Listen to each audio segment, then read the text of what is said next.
क्या आप जानते हैं कि भारत में अंग्रेजों की हुकूमत की शुरुआत एक ही इंसान ने की थी? नाम था रॉबर्ट क्लाइव। वह 1744 में एक क्लर्क के रूप में भारत आया, लेकिन 23 जून 1757 की प्लासी की लड़ाई ने उसकी किस्मत बदल दी।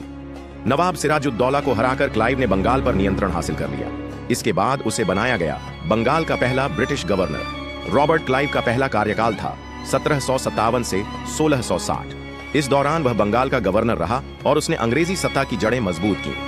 उसने मीर जाफर को नवाब बनाया, फिर उसे हटाकर मीर कासिम को सत्ता में बैठाया। इन कठपुतली नवाबों के जरिए अंग्रेजों का प्रभाव तेजी से बढ़ता गया। 1660 में क्लाइव इंग्लैंड लौट गया।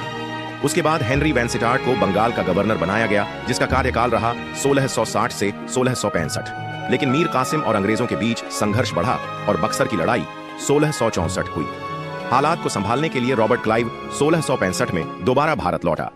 1765 से 1767 इस बार भी वह बंगाल का गवर्नर रहा। इसी दौरान उसने मुगल सम्राट शाह आलम द्वितीय से दीवानी अधिकार प्राप्त कर लिए, यानी अब अंग्रेज टैक्स वसूलने लगे। यही वह मोड़ था जिससे भारत में ब्रिटिश शासन की औपचारिक शुरुआत हुई। इसलिए इतिहास में रॉबर्ट क्लाइव को क्लाइव ऑफ इंडिया कहा जाता है, यानी वो व्यक्ति जिसने भारत में अंग्रेजों की सत्ता की नींव रखी। यही था वो प्लासी का युद्ध जिसने भारत की किस्मत को बदल दिया, हमेशा के लिए।